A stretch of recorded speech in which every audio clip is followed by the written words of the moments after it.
Hi guys, welcome back. So today we're going to be digging into the Baja 5T.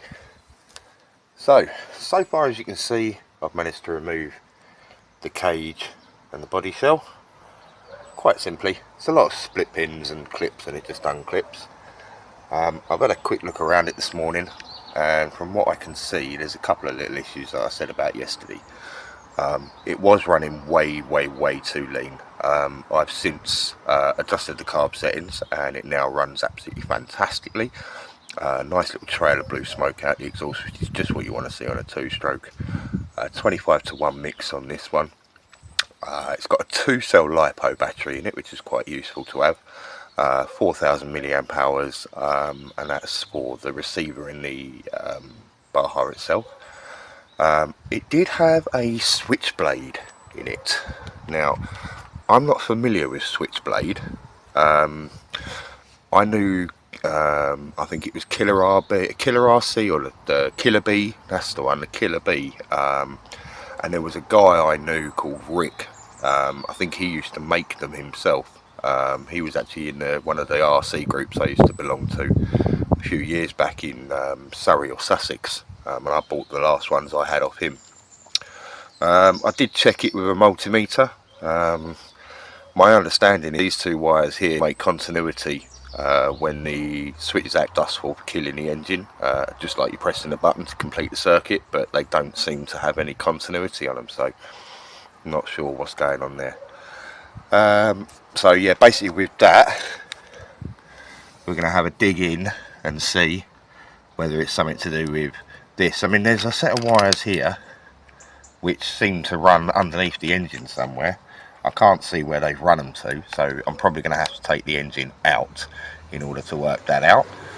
But generally, overall, looking over it, it's actually pretty good. A little bit dirty. I think most of it is King motor actually, so I said yesterday it was Roven. It's got King motor chassis, King motor arms, King motor wishbones, King motor suspension struts, King motor braces. So yeah, this is the KM. And the engine size, I'm not too sure on what engine's actually in it. I think it's a 30.5, and to be fair, that's probably better than the 36, because 36 is a bit bottom end loose. So yeah, stick with me. We're going to keep stripping this down and see what we can come up with.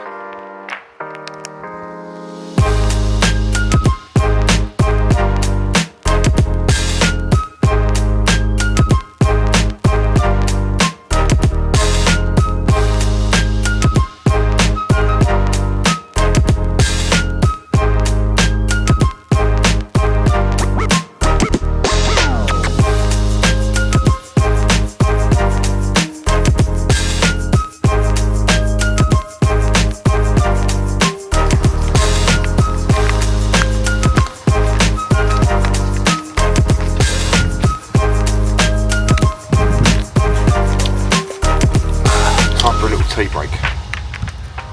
So progress so far, we've got the fuel tank out, we've got the radio receiver and battery tray out with servos, just my luck. Taken the throttle linkage, brake linkage off, removed all the cage and casing, just disconnected the turnbuckles here off of the servo saver, stop it rolling down the hill here.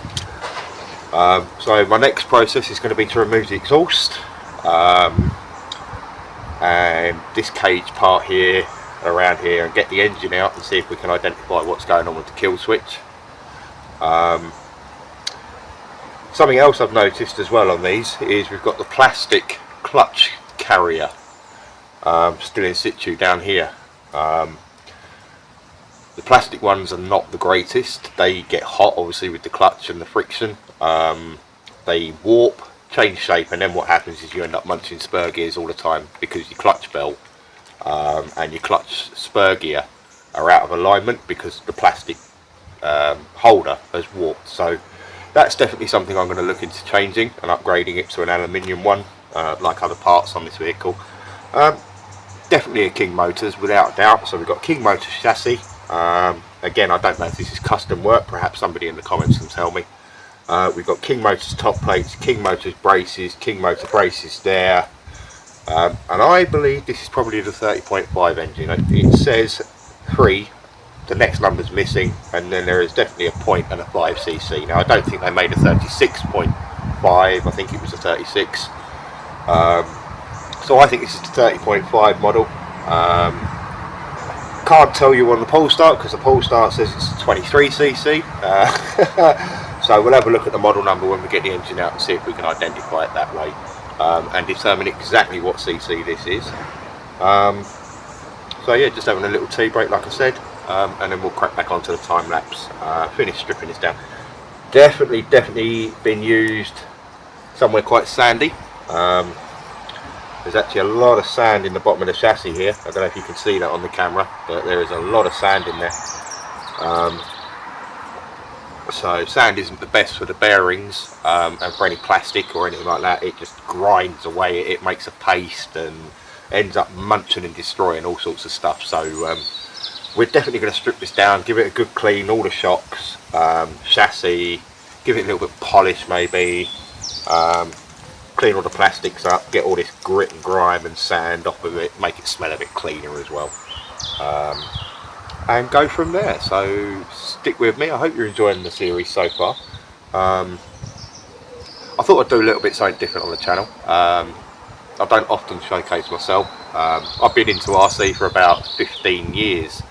Have many HPI Bajas, I've had FTX Punishers, I've had FG Roadsters, FG Mardas, HPI Savage X. So I'm not new to the RC game, but I've been out of it for about 8 years now. And as I say, this came up with a bargain price, and it just seemed rude not to. Get back into the hobby, have a bit of fun with it, and share my experiences with you guys on YouTube. So again, please do leave a comment if you've got any questions. I'll try and help, or if you've got any comments about what you see, what you would do to this, then again, leave a little comment in the box below, and I'll do my best to reply to you as and when I can. So back to the time lapse.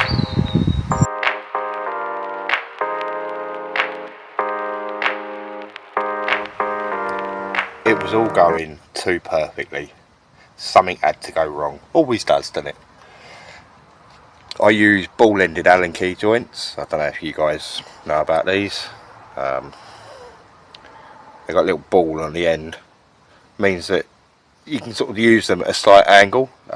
Gets the bolts out a little bit better. The ball has snapped off in the engine bolt. Inside that one there is the ball. That one's loose, and that one there's loose. But now I've got to try and get that one out. Not so easy.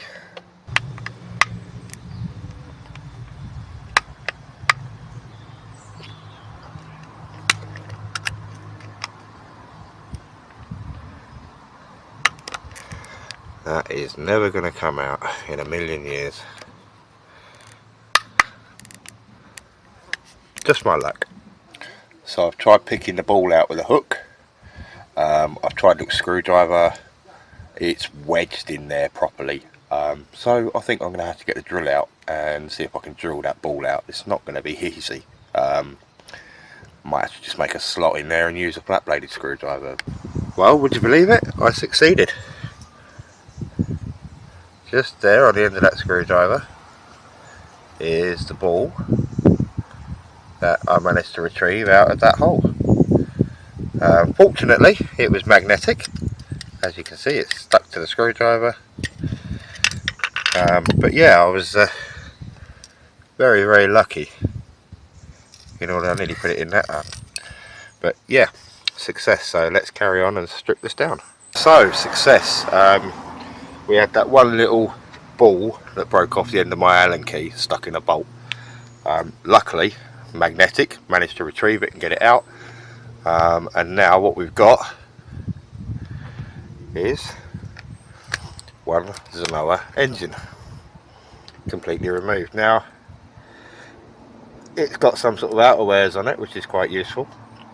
And what I have already started doing is stripping off the cover here, as you can see.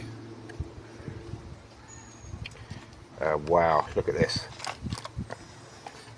This is what you find caked inside your engine. Just what you need. Lots of grass, eh? I don't mind a bit of grass, but not that kind. So let's take the cover off that and have a look. There you go. Now that will cause a couple of problems. Firstly, you can end up with a fire because the grass will dry, it'll get very hot, catch light.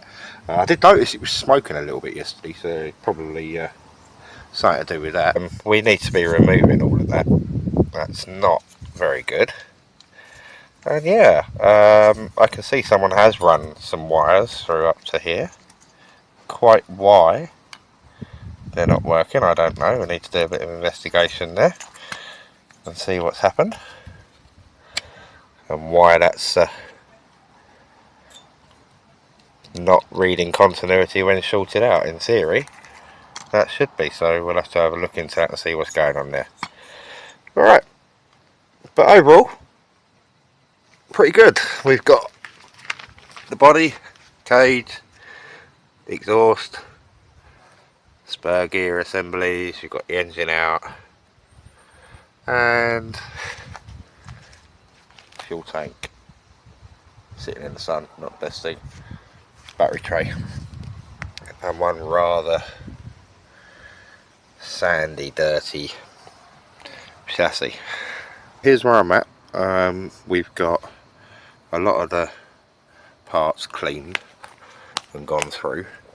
The brake discs, I actually brake cleaner, cleaned them right up, got all the grease off of them. Same with the actual discs as well. They were so greasy. I think it was probably a bit of grease on the old fan there, but the grease on them, I'm surprised it ever stops anything. So a bit of Halford's brake cleaner on there, cleaned them up lovely. What I will do when I rebuild it is put a little bit of copper slip on the back of the pads, and a little bit of copper slip on there, just to help it slide inside there and actually do its job and cool the discs.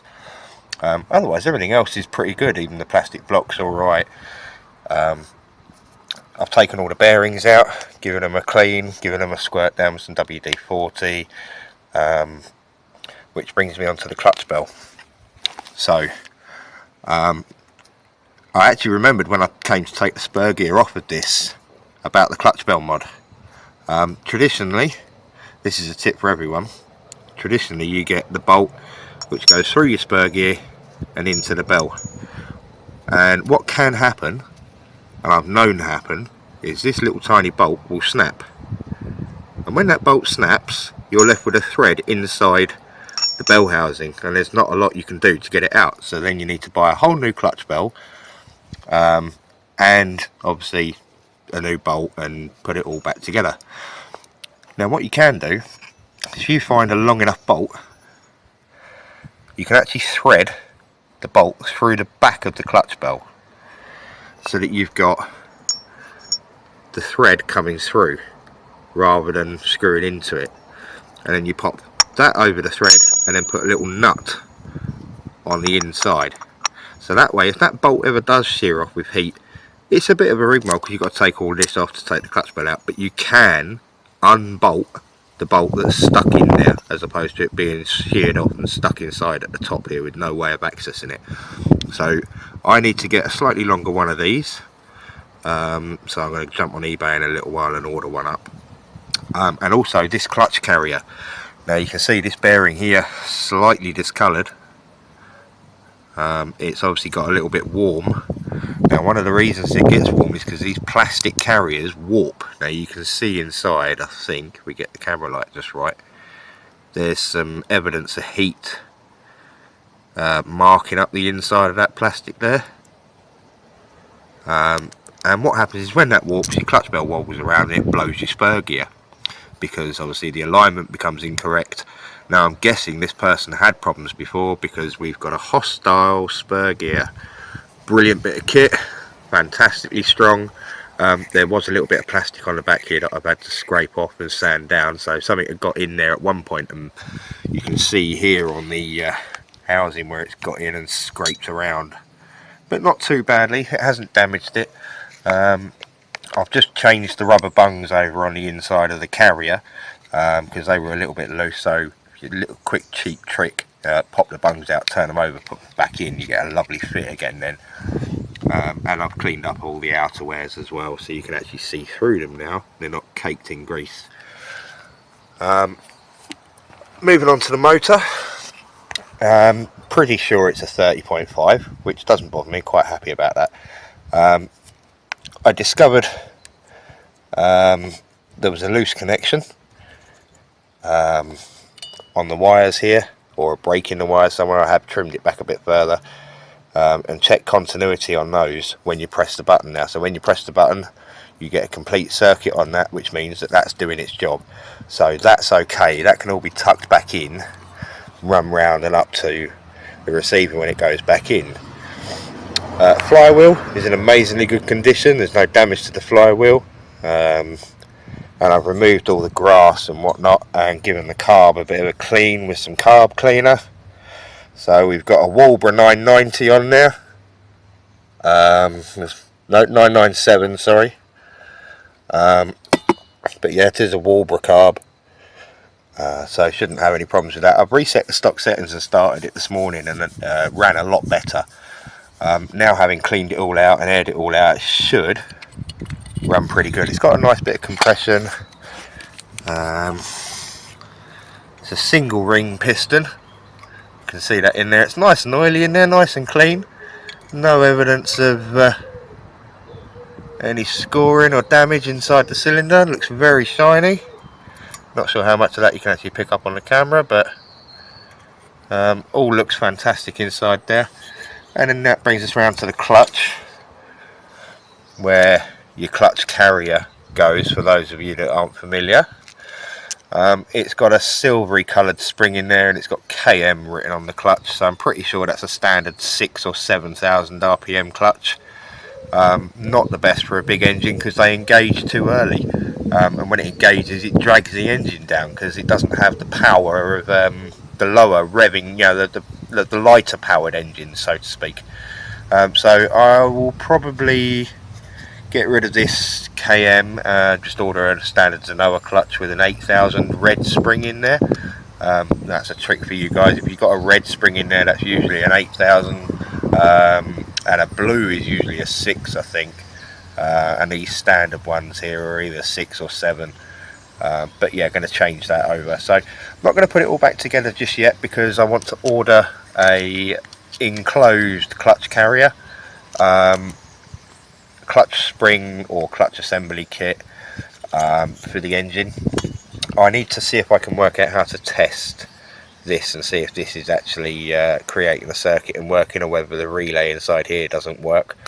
And then yeah, there's basically the rest of the chassis still to clean up. As you can see, it's pretty grubby in there.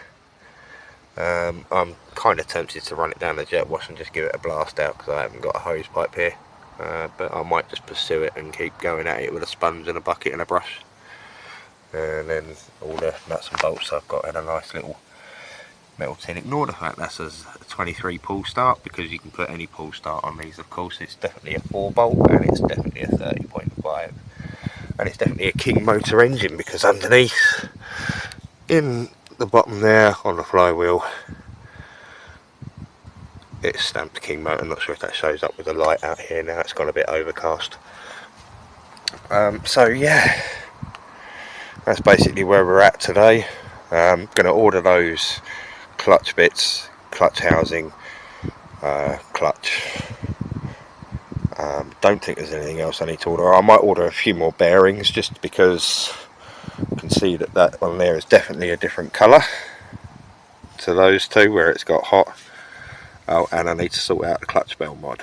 So I'm going to get on eBay, Amazon, internet, whatever, find those parts that I need to order, get on them. Once they arrive, we'll get that built back up. By that time I'll have cleaned the rest of it, and we'll go through putting it back together on a time lapse for you, and then hopefully a nice little running tuning video, and any other mods or bits and pieces that people recommend. I've suggested a couple on this one that I think are very important ones, especially that clutch bell. You know, if you snap that bolt in there, it's a whole new clutch bell. It's a pain in the backside. You've got to wait for it, parts and all that. You put a bolt through the back of it with a little hex on it, and you've got a T driver or an Allen key or a screwdriver to it. You can get it out, put another bolt back in, and carry on racing. So it's, you know, a fantastic little tip, that one. Always do the clutch bell mod. And again, I recommend either having a metal clutch bell housing or holder to stop the warpage, or get an actually enclosed one. I'm not sure which one I'm going to go for yet. I'm going to have a look online and see what's available. It's been a few years since I've done this, so not 100% too sure, but all pretty much done. And then obviously I've got all the plastics there to clean up, body shell, cage, and exhaust, and oil up the air filter and other bits and pieces. So I hope you like the video, guys. Please do comment with any upgrade options or questions or relations. I did notice earlier on, actually, while I was looking, I had a question which I've answered myself now, and that was about this chassis and the flames on the chassis. Well, apparently that is an option part that you can buy from King Motor or Roven Sports or whoever it was. So somebody hasn't done it themselves, unfortunately, which is a shame, because I thought that was quite a smart little touch. But yeah, do like, comment and subscribe, guys. You'll get notification then of the next video, and we'll go from there. So peace out.